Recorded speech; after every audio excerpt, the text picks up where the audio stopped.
प्रश्नावली 5.3 का question number 14 है। इसमें दिया हुआ है 0 और 50 के बीच विषम संख्याओं का योग ज्ञात कीजिए। ठीक है, तो चलिए क्या करते हैं, हम लोग इस क्वेश्चन को हल करते हैं। इसके लिए सबसे पहले हम लोग यहाँ पे हल लिखेंगे। ठीक है, और हल लिखने के बाद से देखिए इस क्वेश्चन में क्या कह रहा है, कह रहा है इसमें कि 0 और 50 के बीच विषम संख्याओं का योग ज्ञात करना है। तो 0 और 50 के बीच की जो विषम संख्याएं होंगी उससे जो हमको एक एपी प्राप्त होगा वह क्या होगा, देखिए यहाँ पे पहला हो जाएगा 1, दूसरा हो जाएगा 3, यानी विषम संख्या 0 और 50 के बीच की विषम संख्याएं हमको पहले लिखना है इसमें, जो हमको एक एपी के रूप में प्राप्त होगा। तो पहला क्या हो जाएगा, 1 हो जाएगा, 3 हो जाएगा, 5 हो जाएगा, 7 हो जाएगा, डॉट डॉट ऐसे कितना हो जाएगा, यानी 49 हो जाएगा। जैसे 0 और 50 के बीच की जो विषम संख्या है उसको हमने यहाँ पे क्या किया, लिख दिया।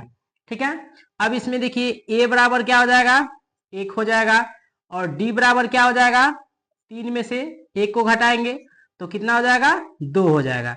यानी d बराबर हमको कितना प्राप्त हो गया, 2 प्राप्त हो गया।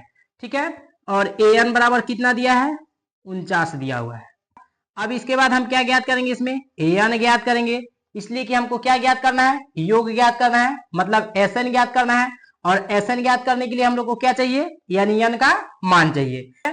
तो चलिए हम लोग क्या करते हैं, पहले n का मान निकालते हैं।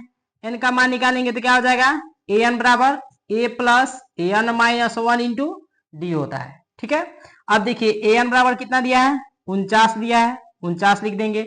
और a का मान कितना दिया है, 1 दिया है, 1 लिखेंगे, प्लस an माइनस 1 गुणे d बराबर कितना लिख देंगे, 2 लिख देंगे। अब यहाँ पे क्या हो जाएगा, 1 प्लस 2 का n के साथ गुणा करेंगे, 2n माइनस 2 एकम 2 हो जाएगा। ठीक है, अब यहाँ पे कितना हो जाएगा, 49, और एक को इधर पक्षांतर करेंगे, माइनस का 1 हो जाएगा, और यहाँ पे क्या हो जाएगा, 2n माइनस 2 हो जाएगा। ठीक है, अब देखिए 49 में से 1 घटाएंगे तो कितना हो जाएगा, 48 बराबर कितना हो जाएगा, 2n माइनस 2 हो जाएगा। ठीक है, अब यहाँ पे इसको लिख लेते हैं, तो क्या हो जाएगा, 48 बराबर यानी 2n माइनस 2 दिया हुआ है, तो यह हो जाएगा 48, और 2 को इधर पक्षांतर करेंगे, प्लस का 2 हो जाएगा बराबर 2n हो जाएगा। अब 48 और 2 जोड़ेंगे तो कितना हो जाएगा, 50 बराबर 2n, यानी 2n बराबर कितना हो जाएगा, 50 हो जाएगा। तो n बराबर कितना हो जाएगा, 50/2 हो जाएगा, और 2 से 50 25 बार में कटेगा, यानी n बराबर हमको कितना प्राप्त हो गया, 25 प्राप्त हो गया। ठीक, अब इसके बाद देखिए हमको क्या ज्ञात करना है, इसमें योग ज्ञात करना है। तो योग ज्ञात करना है तो क्या लिखेंगे, यहाँ पे लिखेंगे अब प्रश्नानुसार, क्या लिखेंगे इसमें, अब प्रश्नानुसार लिखेंगे।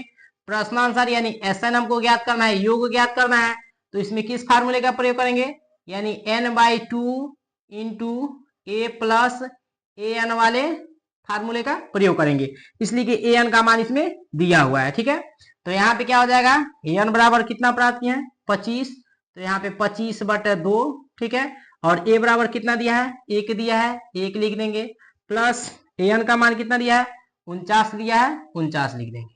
ठीक है, तो यहाँ पे क्या हो जाएगा, 25/2। ठीक है, और यह कितना हो जाएगा, 50 हो जाएगा, यानी कितना हो जाएगा, यहाँ पे 25/2 गुणे 50 हो जाएगा, और 50 कितना बार में कटेगा, 25 बार में कट जाएगा, यानी हमारे पास क्या हो जाएगा, 25 गुणे 25 हो जाएगा, और 25 का 25 में गुणा करेंगे तो कितना हो जाएगा, 625 हो जाएगा। यानी SN बराबर योगफल हमको कितना प्राप्त हो गया, 625 प्राप्त हो गया, और यही क्या हो जाएगा, हमारा आंसर हो जाएगा। क्लियर। प्रश्नावली 5.3 का क्वेश्चन नंबर 15 इसमें दिया हुआ है, कर इसमें निर्माण कार्य पर एक अनुबंध में एक निश्चित तिथि से अधिक देरी से पूरा होने पर जुर्माना निर्दिष्ट किया गया है। पहले दिन के लिए 200 रुपए तथा दूसरे दिन के लिए 250 रुपए, तीसरे दिन के लिए 300 रुपए आदि हैं। तो प्रत्येक बाद के दिन के लिए जुर्माना पिछले दिन की तुलना में 50 रुपया अधिक है। यदि ठेकेदार ने काम 30 दिन की देरी की है तो उसे जुर्माने के रूप में कितनी राशि देनी होगी। ठीक है, क्वेश्चन नंबर 15 से हमको एक एपी प्राप्त होगा, वह एपी क्या होगा, यहाँ पे लिख देते हैं। ठीक है, यानी जो ठेकेदार है वो पहले दिन यदि काम देरी से करता है तो उसको कितना रुपया जुर्माना देना पड़ेगा, 200 रुपए। ठीक है, और दूसरे दिन भी यदि वह देरी से काम करता है तो उसको कितना रुपया जुर्माना देना पड़ेगा? 250 रुपये, ठीक है। और तीसरे दिन कितना रुपया उसको देना पड़ेगा? 300 रुपये। यानी ऐसे करते करते यदि वह 30 दिन तक काम देरी से करता है तो 30 दिन का हमको क्या करना पड़ेगा, यानी जोड़ के बताना पड़ेगा इसमें कि 30 दिन यदि वह देरी से काम करता है तो उसको कितना रुपया जुर्माना देना पड़ेगा। जबकि पहले दिन काम कर रहा है तो उसको 200 रुपया फाइन देना पड़ा है, यानी जुर्माना देना पड़ा है। और उसके बाद वाले दिन में यदि नागा करता है तो 200 में क्या करेंगे, यानी सब में 50-50 जोड़ते जाएंगे। यदि दूसरे दिन नागा करेगा तो उसको 50 रुपया अधिक देना पड़ेगा। तीसरे दिन नागा करता है तो इसमें फिर 50 रुपया अधिक देना पड़ेगा, यानी 300 हो जाएगा। फिर चौथे दिन नागा करता है तो उसको कितना देना पड़ेगा? 350 रुपया देना पड़ेगा। ऐसे करते करते वह 30 दिन तक नागा करता है तो कै रुपया मतलब उसको जुर्माना देना पड़ेगा, ठीक है। तो इसके लिए हमको यह एक एपी प्राप्त हो जाएगा। अब देखिए यहाँ पे इसमें प्रथम पद जो होगा ए बराबर कितना हो जाएगा? 200 हो जाएगा, ठीक है। और डी बराबर कितना हो जाएगा, यानी 50 हो जाएगा। 250 में से 200 घटा देंगे तो कितना हो जाएगा? 50 हो जाएगा, ठीक है। अब एन बराबर कितना दिया है? 30 दिया हुआ। और एस एन का मान क्या करना है हमको? ज्ञात करना है। हमको क्या ज्ञात करना है इसमें? यानी एस एन ज्ञात करना है, ठीक है। तो एस एन बराबर क्या हो जाएगा यहाँ पे? एस एन बराबर n/2 into 2a plus N minus 1 into D हो जाएगा, ठीक है। अब यहाँ पे क्या हो जाएगा? एन बराबर 30 रख देंगे बटे 2। और यहाँ पे क्या हो जाएगा?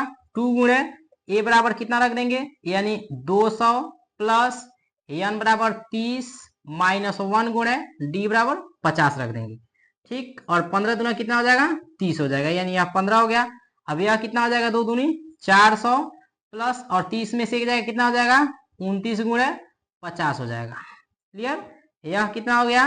15 गुणे, यानी 400 प्लस 29 का 50 में गुणा करेंगे तो 1450 हो जाएगा, ठीक है। अब यह कितना हो जाएगा? 15 गुणे, अब इसको जोड़ेंगे तो कितना हो जाएगा?